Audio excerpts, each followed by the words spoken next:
We are talking about context today. I'll ask later when we have everybody here about next week.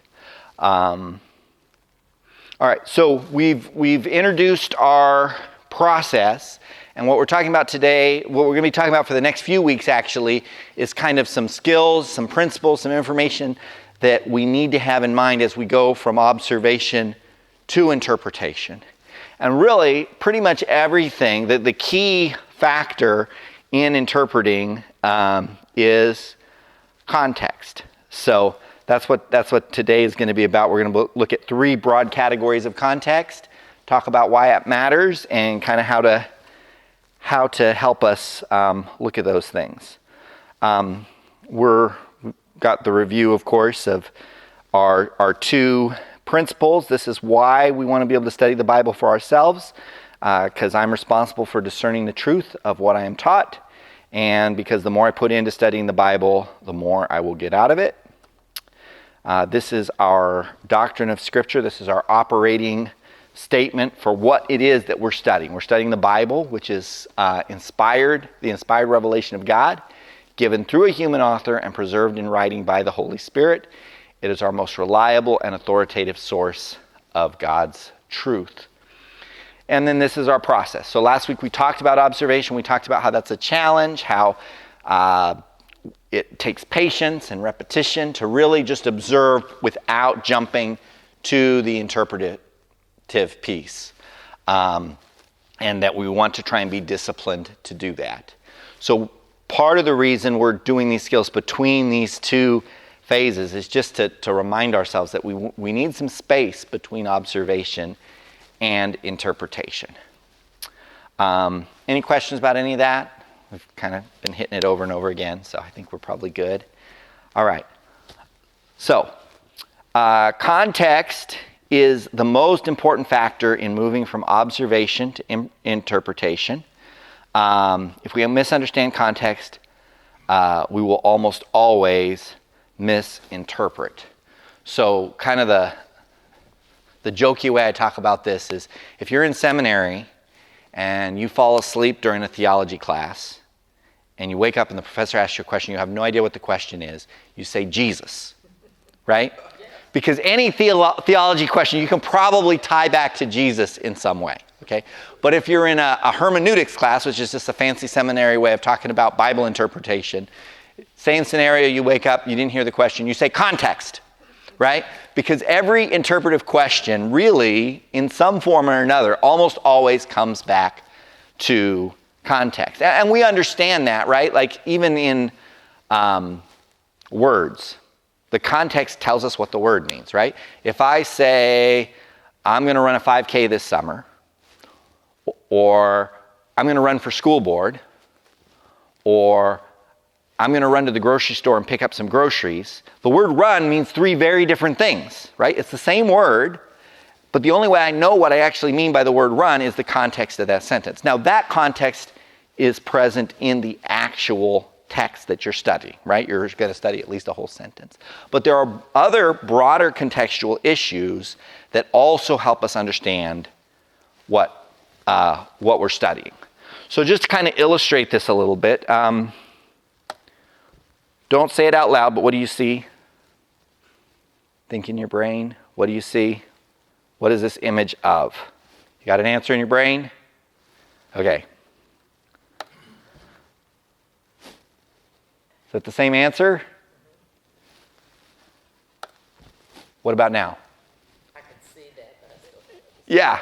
Okay. So, but here's the thing. We can rightly say, in this image, that is a 13. And we can rightly say, in this image, that is a B. It's the exact same image. It's the exact same data. But what that data means is changed by the context. Now here it's a very black and white example, 12, 13, 14. Doesn't require much intuition to figure out. But the context defines the meaning of the thing that we're looking at. Okay, how about this one? And maybe you've seen this before. But just think in your head what you see there. We got an answer in your brain? Okay. Does that fit the context? Good for me.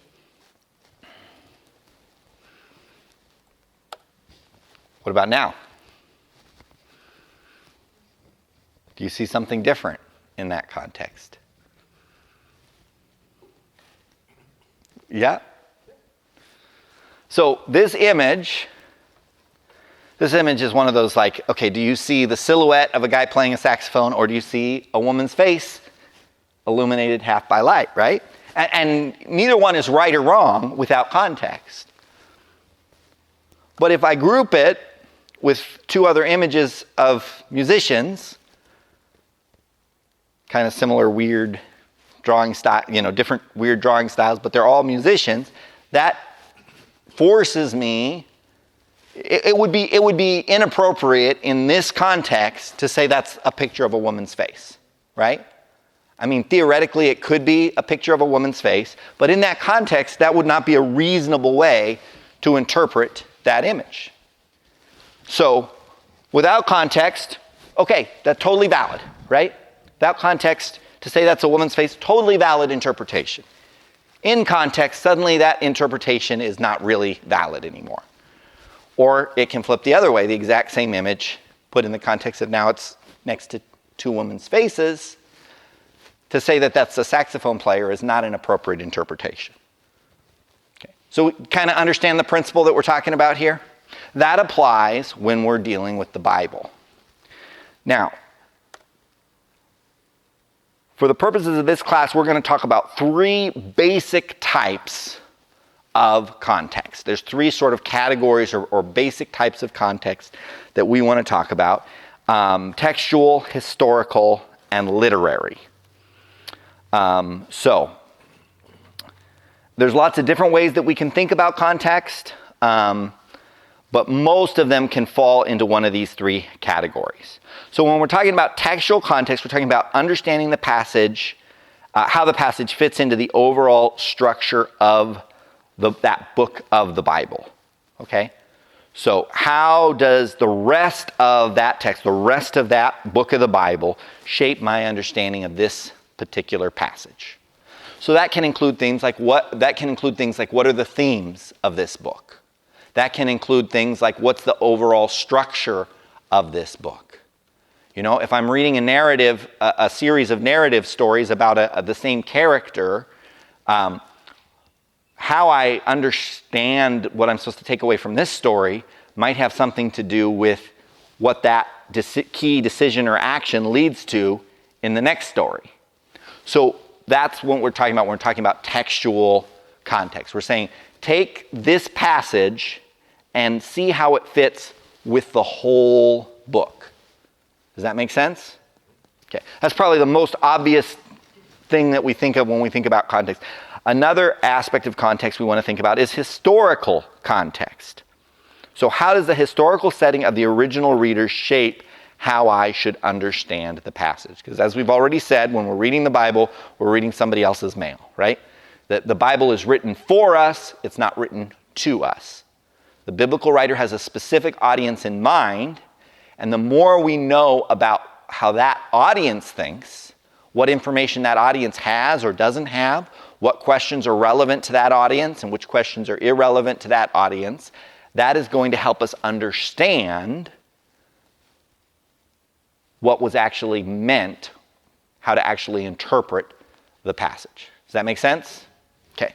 And then the third type of context is literary context. How does the type of biblical literature shape how I understand the passage? And that is important because how we read poetry is different than how we read an epistle. And so we need to understand sort of the literary form that the writer is employing in order to correctly interpret a given passage. Make sense? Questions about that? All right. So let's start with textual context. When we are looking for textual context, really there's two main things you want to do. And the first, seems probably really obvious, and that's just read it. Read, if at all possible, the entire book that you're studying before you drill down on a particular passage. Hey guys. That's okay. You can pick up sheets if you want. So this is important, and I think Emily actually brought this up last week, is that when we talk about studying the Bible, when we talk about careful observation, that's kind of really focusing in. But there is tremendous value in simply reading through large passages of Scripture, because that's how it was intended to be initially encountered, is to be read, to be thought about in its broader context. So especially if you're talking about one of the epistles, most of those letters in the New Testament, you can read through that in 20 minutes, and that's how it would have been initially encountered by the original audience, right? Somebody would have stood up in church and read the whole letter, beginning to end. They wouldn't have done it like we're doing it, right? Where you take, today we're taking 14 verses and drilling down on that. So it's really important to be able to do that. Now, when you get to some of the long books, like the book of Genesis is 50 chapters, that's hard to read in a single sitting. It's possible. But, then you might want to break it down a little bit in your reading, but it's still good if you can read through the whole thing. But short of that, you want to, at the very least, you want to look at outlines. So if you are, we're going to have some online resources. I think they're on the back of your pink sheet actually too. So you can find different outlines by biblical scholars of books in some of those places. That's a good resource for helping you put things into context. Really, the best exercise though, if you really want to invest in textual context, is to read through the book yourself, and then yourself try and do an outline. And when you do an outline, you generally want to do at least 3 levels. Okay, so sometimes you see somebody call it an outline, and they're just breaking it into sections, right? But that's not really an outline. When we're talking about an outline, we're saying, okay, like the book of Ephesians, there's 2 big sections, and then under those 2 sections, there's some subsections, and then under those subsections, there's some individual points. You could do the same with narrative, right? Like if you're looking at the life of David, you could break it into kind of, before he is anointed king, between the time that he's anointed king and actually functionally becomes king after the death of Saul, and then when he's actually king from Saul's death until he's deposed by Absalom, and then the end of his life, something like that. You can break it up into 4, and then you can break that into individual stories, and then within those stories you can look at individual scenes. So when you're talking about outlining it, it's really helpful not just to break it into, these are the 22 sections of this book, but to group those sections together along larger themes. That helps understand the overall context of the book. Does that make sense? And again, I don't necessarily expect that most people are going to do that on a regular basis. But it is a useful exercise. But fortunately, there's lots of other people that have done those. I'd always recommend looking at least 2, because sometimes they're pretty different. But if you look at some of those outlines, a lot of Bibles will have an outline at the beginning of the book. That will help you get a sense of the textual context of the book you're studying. Did you bring a picture of your assignments from the summer? I did not.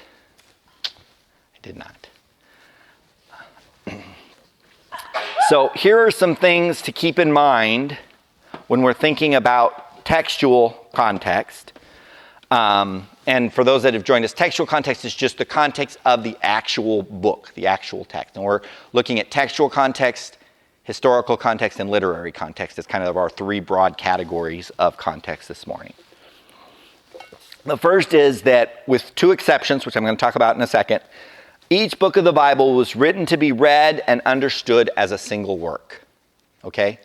So when Paul wrote the book of Ephesians, he did not write it primarily thinking that, well, someday somebody's going to preach a sermon about chapter 5, verses 1 through 14, which we're going to do today, right?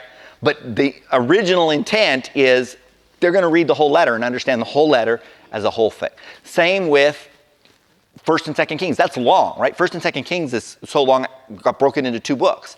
But the writer of First and Second Kings is operating under the assumption that you're going to start at the beginning, you're going to read to the end, you're going to think about it as a whole thing. Now, the 2 exceptions to this are the book of Psalms, because the book of Psalms is a songbook. Each of those songs or poems was written as a standalone piece of literature. They were collected and compiled, but they were written across a large period of time. Now, the way that they were collected, the order they were in, I believe that was inspired. And so there is some limited value in looking at kind of the order and how they're organized. But primarily, when they were originally written, they're written as standalone. That's why, if I'm going to drop in and preach a sermon as a one-time thing instead of through a series, Psalms is often a great choice, right? Because I don't have to worry about the broader context the same way I would another passage. The other exception is Proverbs. Proverbs is a little weird. If you read Proverbs and study it, you see that chapters 1 through 9 is a standalone piece of literature. Chapter 30 is a standalone piece of literature. Chapter 31 is a standalone piece of literature. And the rest of it, chapters 10 through 29, is just a bunch of sayings. And again, looking at the order of those things might have some things, but as they were written, they were written not together. They were collected later. Other than that, we're looking at an entire book. Okay, so that's one thing to keep in mind. The other thing to keep in mind is that chapter and verse breaks are not inspired, and they don't actually reflect modern scholarship. Now, they can be helpful sometimes, but they can also confuse us sometimes. Because here's the thing. We got one crack at it, right? When they first went in and made the chapter and verse, they were doing their best, but we're stuck with that, right? Because you can't. That's the address. You can't change the address of the verse, or somebody's going to look it up and they're going to get the wrong verse. So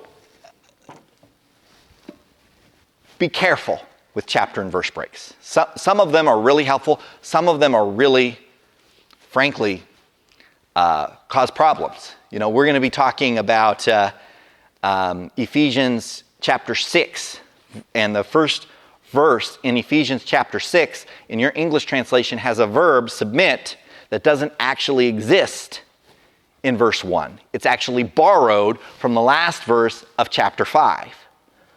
But somebody put a chapter break there because it seems like the subject is changing. So we have to be careful about these things. Paragraph breaks are generally more helpful because those we are allowed to change, right? So the translators of your particular translation think, where is the most helpful place to put this paragraph break? And sometimes they'll put little headings in there. Those can be helpful. But again, those aren't inspired, right? That's a group of guys and gals sitting down and thinking, how do we want to organize this to help you read? So those are helpful, but those aren't inspired. Okay? So just keep that in mind when you're looking at context. And then the third thing is that really, when you're deciding what section to study, when you're talking about that drill down, observe, study, just picking that section is actually a pretty big interpretive decision. Because how big of a section or where you break that section is going to shape kind of your overall sense of what that section is about.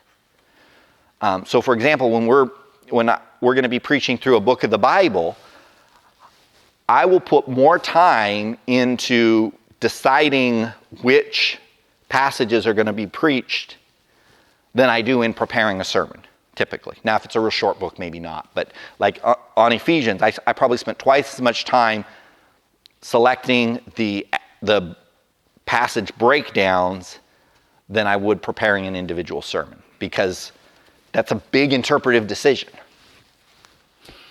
Questions about any of that? Yeah. It's kind of an aside, but when you were just talking about how Psalms was written as a book of individual poems, Mm-hmm. and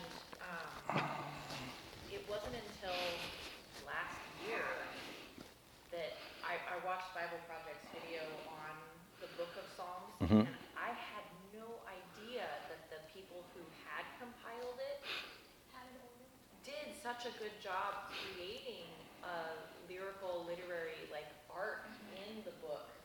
I didn't know there was, I knew that there were 5 books, but Yeah. I did not understand, the structure behind the compiled work Yeah.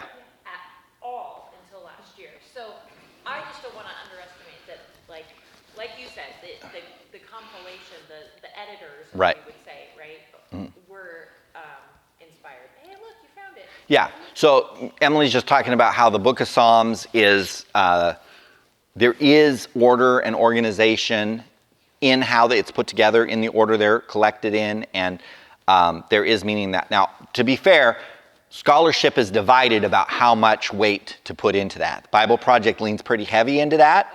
And I think there is value to that, but it's not, anyway, how much you lean into that is somewhat debatable. Okay, let's talk about historical context. So here's the thing about historical context. You just need to, in order to build your historical context, understanding the audience, you're going to need to use outside resources. But I want to talk for a second about, okay, who defines the meaning of a text, just in general? If something is written and you want to know for sure what that thing means, who would you ask? The author, right? Okay, good. So but we say we're trying to understand the audience. Why are we trying to understand the audience instead of the author? What do you think?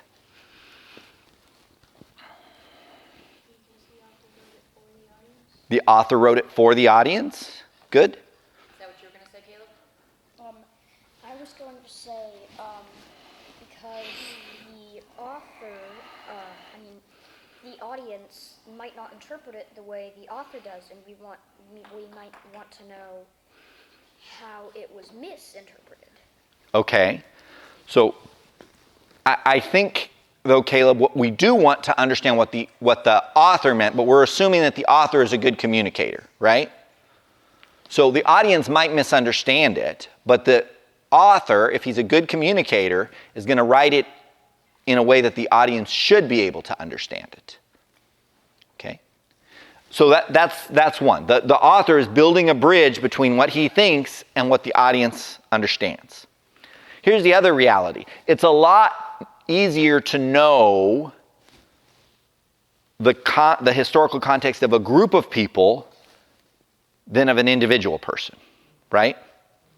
So if you are talking to a group of 100 middle schoolers from Conway, Arkansas, you can make some general assumptions about what they know and don't know, what they understand, what they don't understand, what they've been exposed to and what they don't. If you're talking to an individual middle schooler, that person's going to have a lot more variance from one to the next. But when you collect them, what unites them all, that's a lot easier to know, right?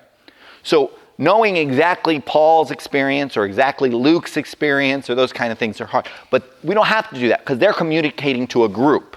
So the better we can understand that group, the better we can understand what they're trying to communicate. So I just think that's worth thinking about a little bit. Why are we trying to get inside the head of the audience? We're actually trying to get to the author's intent.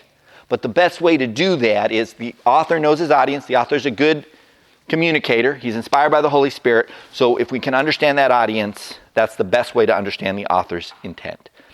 Now, for our purposes, we're probably going to need outside resources to improve our understanding of the historical context. So here are some things that help with that. A lot of Bibles include good resources right in your Bible. You might have an introduction to your book. You might have study notes, footnotes, things like that. That's great. Those are usually really good. They're usually, some Bibles are, and usually what the Bible is called will kind of tell you that. You know, the John MacArthur Study Bible, you're only getting one theological perspective, right? You're getting John MacArthur's theological perspective. And that's fine. You just need to know that all the notes and everything are coming from that particular perspective.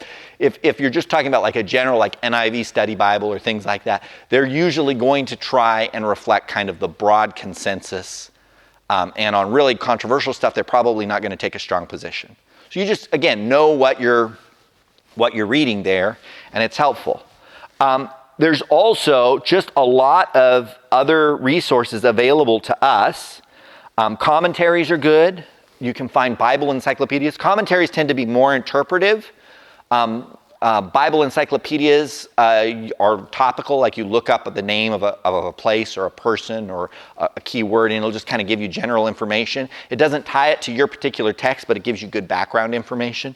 There's lexicon, there's all kinds of resources, and we just are blessed to live at a time and a place where those are broadly available. So you can get those.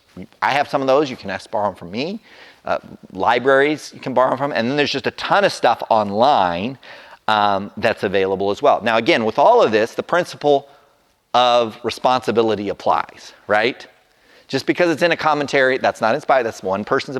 But even if you don't agree with the conclusion from the commentary, almost always, if they say this historical fact or this archaeological fact, there's at least some truth to that, right? Now, they might be presenting the evidence in a slightly, but it's going to increase your base of knowledge. And then the other thing is, when you are exposed to good Bible teaching, whether that's preaching or in a book or whatever, if there's critical historical information, the teacher's going to include that. So over time, as you read, as you study, as you are exposed to good Bible teaching, your base of knowledge, your base of understanding is going to improve. And you're going to start to have a better sense of the historical setting for the audience. But it is, again, important to remember that the audience for one book is not exactly the same as the audience for another book, right? So the audience for the book of Judges and the audience for the book of Daniel, both Israel, two very different points in Israel's history. Different perspectives. The audience for the book of Matthew and the audience for the book of Mark, even though they're both Gospels, are different because Matthew is writing from a very Jewish perspective. He's assuming that you kind of buy into Judaism. Mark is writing from a very Roman perspective. He's assuming that you're coming from kind of the dominant culture perspective. So those are things we need to be aware of as we're looking at historical context. Crazy thinking that in college I was buying texts from Christian book distributors. Yeah. And now they don't even call themselves Christian book distributors anymore because people think that they're talking about cannabis, first of all. CBD, They yeah. had to change their name Yeah, because of that. because it used to be CBD, yeah. Yeah. Mhm. And also, like, I get all of those resources online now. Like, I have those books, they're still on my shelf, but if I'm looking something up, I do a Google search and Yep. find a source that I trust Yeah. and look there. Yeah, and honestly, a good Google search, again, consider the source, all of that, but a Google search will, if you've like, who was Artemis of the Ephesians? Pop that into Google, Wikipedia, that'll give you the background that you need, probably. The other thing I failed to mention there on historical background is sometimes the Bible does give us a little bit of historical background, right? So if you read the book of Acts, that gives you some historical background that helps you understand the epistles that Paul writes to some of those same churches that are mentioned in the book of Acts. If you read the books of 1st and 2nd Chronicles or 1st and 2nd Kings, that gives you some historical background to help understand some of the prophets that were written at various points in Israel's history. But it's pretty limited, and we want a larger base of historical context when it's available. So here are some resources. These are listed on the back of your pink sheet there. I have used all of these at least once and found them useful. I have not thoroughly vetted all of these, so the principle of responsibility applies, okay? I'm not necessarily endorsing everything, especially some of these that are sort of clearinghouses for all kinds of commentaries and stuff. There might be some weird stuff on there, but just if you're looking for places to start to look for resources, these are just some. There's more out there, but these are some that I've used. I love the Bible Project. It's mostly these videos. We watched one a couple of weeks ago. We're going to watch one from them again here in a minute. Very visual, but very biblical perspective. There's some other stuff on there, but really the videos are kind of their go-to thing. StudyLight.org is more of a clearinghouse. It's got all kinds of stuff. There's commentaries, there's language tools, there's historical writings, concordances, all kinds of stuff. EnduringWord.com is kind of just one free online commentary. I think it's mainly one guy or at least one church that puts that together. It also has audio teachings, which if you'd like to listen, can be useful there. BibleHub.com has different translations. It has some Bible encyclopedias, concordances, things like that. BibleGateway.com. I like Bible Gateway. I just find its user interface really useful for looking at different translations. But it also has commentaries, Bible audio. It has an app. CCEL.org. I forget even what that stands for. But it's basically a collection of historical Christian writings. So it's like if you're a church history nerd and you really want to dig into the church history, this is a great resource. But there are also some commentaries, more of the older commentaries, classic commentaries there. BlueLetterBible.org has some great study tools, good language tools, but there's also articles on there. They also have some charts and maps and things like that if you're a visual person. And then BibleStudyTools.com, again, that's more of a clearinghouse, kind of like StudyLight, commentaries, devotionals, encyclopedias, that kind of thing. And this isn't an exhaustive list, but just to give you some, if you're wanting tools for textual context, and especially tools for historical context, there's just a wealth of information available for free online. CCEL is Christian Classics Ethereal Library. There you go. Their tagline is Bringing Christian Classic Books to Life. Yeah. Okay, so CCEL is Christian Classics Ethereal Literature. Library. Okay. All right, so the third category of context that we're going to talk about, and this is really going to be what we're going to focus on the next couple of weeks, is literary context. So understanding what type of biblical literature you are studying will help shape your interpretive approach. And we're going to focus on this. So part of the reason we're not going to focus too much on textual or historical context is that varies a lot from text to text, especially that obviously the textual context is completely different from text to text. So we could drill down on one as kind of an exercise, but there's a lot of good resources for that as well. And the historical context, again, it's really more about accessing outside resources in a discerning way than anything else. But literary context is one that, in my experience, is not, is harder to get outside help for. And it's really the basic principles about understanding the literary genre apply in a lot of places in Scripture. So we're going to invest time in this. And understanding the different types of biblical literature and how to interpret them is really going to be our focus for the next couple of sessions. But just to give you a picture of literary context, let me make sure the volume is turned up here. Yeah, should be. The Bible is a collection of many books, telling one unified story from beginning to end. But all those books were written in different literary styles. Yeah, think of it like walking into a bookstore where every aisle has a different kind of literature. There's history or poetry or nonfiction. And when you choose an aisle and pick up a book, you're going to have very different expectations, different things that you're looking for. Right, they're all literature, but they communicate in really different ways. Yes, and so the same thing is true for the Bible. If you don't pay attention to what style it's written in, you will miss out on the brilliance of each book. So, what are the main types of literature in the Bible? Well, first and foremost is narrative. It makes up a whopping 43% of the Bible. After that is poetry, which is 33% of the Bible. And then there's what you could call prose discourse, which makes up the remaining 24%. Nearly half the Bible is narrative. Yes, and this is no accident. Stories are the most universal form of human communication. Our brains are actually hardwired to take in information through stories. And stories are really enjoyable.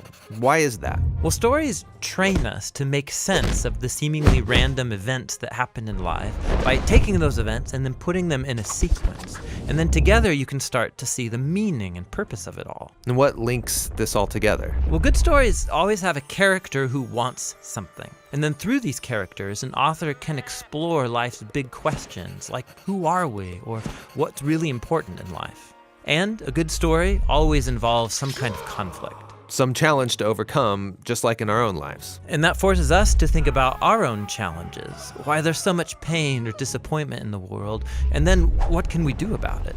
And stories usually end with some kind of resolution, giving us hope for our own stories. Since these are Bible stories, are the characters showing me how I should live? Yeah, that's not quite the point. Most Bible characters are deeply flawed. You should not be like them. But we are supposed to see ourselves in them, which helps us then see our lives and failures from a new perspective. And without even realizing it, these stories will start to mess with you and change how you see the world and other people and yourself. Now, there are different types of narrative in the Bible. Yeah, there's historical narrative, but also narrative parables, short biographical narratives like the four Gospels. We'll look at all these in later videos. Okay, next up is poetry, which honestly, I don't read a lot of. Yeah, you're like most people. But 1 out of every 3 chapters in the Bible is poetry. Yeah, why so much poetry? Well, poems mainly speak through dense, creative language, linking together images to help us envision the world differently. Poems use lots of metaphor to evoke your emotions and your imagination. Lots of fancy language, but wouldn't it be easier just to tell me what I need to know? Well, think about it. In life, we tend to form mental ruts, and we think in these familiar, well-worn paths that are very hard to get out of through logic or reasoning. And what good poetry does is force you off the familiar path into new territory. Sneaky. And there's different types of poetry in the Bible. There's lots of types of songs or psalms. There's the reflective poetry of the wisdom books, and then the passionate resistance poetry of the prophets. Okay, the last big literary type is called prose discourse, and it makes up 1/4 of the Bible. Yeah, these are speeches, letters, or essays. And the focus here is building a sequence of ideas or thoughts into one linear argument that requires a logical response. Like, hey, have you thought about this thing? You should also consider how it connects to this other thing. And if you do, then you will see that this is the result. And in light of that conclusion, therefore, you should probably stop doing that one thing so that this other thing will be the outcome. So you're persuading me with reason. Yeah, discourse forces you to think logically and consistently and then do something about it. Biblical discourse is found in law collections, in wisdom literature, and the letters written by the apostles. Okay, so each book of the Bible has one literary style. No, actually most books have a primary literary style, like narrative, for example, but then embedded in the narrative you'll come across poems or parables or a collection of laws. Every biblical book is a unique combination of literary styles. And to read that book well, I need to be familiar with each literary type and how it works. Yeah, so you know what to pay attention to and what questions you should ask. But before we look at each type, there's one more unifying feature of biblical literature that's really important and really cool, and that's what we'll explore next. All right, and you can go to BibleProject.com if you want to watch that one, next one. It's in there, How to Read the Bible series. But this video, I think, does a good job of kind of introducing 3 broad categories of biblical literature. And so, again, within these categories, there's nuances and differences for various things. Like they talked about the different types of narrative. Like a historical narrative is a little different than a parable, but they both kind of fit the broad spectrum of narrative. So those categories are narrative, poetry, and what they call prose discourse. Sometimes it's just referred to as prose. And the prose discourse, there's kind of a scale there, right? Some prose discourse is a little bit more poetic, and then some is like Paul's letters, right? and so there's a little bit of a spectrum there. But those are the broad types. And most books, as I said, are dominated by one type but contain other types, right? So if you think about the Gospels, there's a lot of narrative in there, but then Jesus teaches, and some of Jesus' teaching is prose discourse. And some of Jesus' teaching is maybe a little bit more poetic. Or you can think about the books of prophecy, right? There's a lot of poetry in there. There's a lot of poetic language, but then there's also some more discourse type speech in some of the books of prophecy. So we don't lock in on this book is this type, but knowing where we are in the Bible does help us have our radar up to, okay, what's kind of the default literary type. And it also depending on what type of book we're looking at, is going to shape the way we read even that type of literature, right? So, for example, a lot of Bible scholars have a fourth category just for the book of Revelation and parts of Daniel called apocalyptic literature. I would classify that broadly under the poetry section because it uses lots of poetic language, but there are unique features that show up that we see in other types of ancient literature that fall into that category. So we read Revelation a little bit different than we might read the Psalms, but they would fall broadly under that category of poetry. So what we're going to try and do over the next 2 weeks is equip you to understand how to recognize what type of literature you're looking at based on where you're at in the Bible and the features of that literature, and what are the key things to look for, kind of the things to not do when you're interpreting that type of literature, and the things to focus on when you're interpreting that type of literature. And then next week, we're going to focus, because it makes up so much of the Bible, and because in my view, it's probably the one that gets messed up the most, from my perspective, we're going to focus on narrative next week. We're going to take a full week to talk about what's the story, how do I interpret biblical narratives, and so what are the features to look for, and what are the principles I need to be able to take that observation of the narrative and translate that, interpret that into truths that I can apply to my life. And we're doing great on time. So are there any questions, comments about today or anything from the class? Okay, I did want to take a quick survey. Next week is Easter. There's no conflict. We can absolutely have this class on Easter Sunday, but I also know that Easter is different for people. We can also just skip this next Sunday and pick up the week after. I'm teaching this same material on Mondays at Renewal Ranch. So, if we take a week off, then you guys will get the second version instead of the first version. Maybe it'll improve. I don't know. But so I'm up for whatever y'all would rather do. Any opinions on that?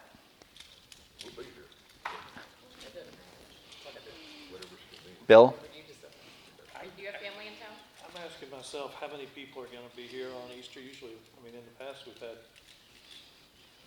a big crowd. Mm-hmm. A lot of people, the CEO, like Chris Yeah, Bistro. sure. And so, you might need to be out there and be circulating. Yeah. So I don't know, but it's hard to predict. So either way, I guess I would probably be in favor of not having it next week. Yeah. So that we could be out front. I think that probably makes sense. If we have visitors and newcomers and people who hadn't been in a long time, be out there and greet them. Yeah, I think that probably makes sense.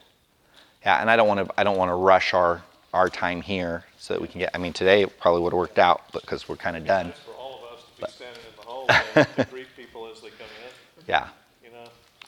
So okay, let's take. I think that's a good point. So let's take next week off. We'll still cover everything. Just bump it down a week and go from there.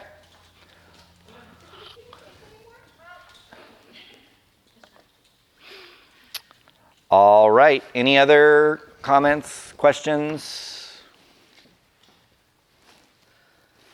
Okay. What's my favorite color?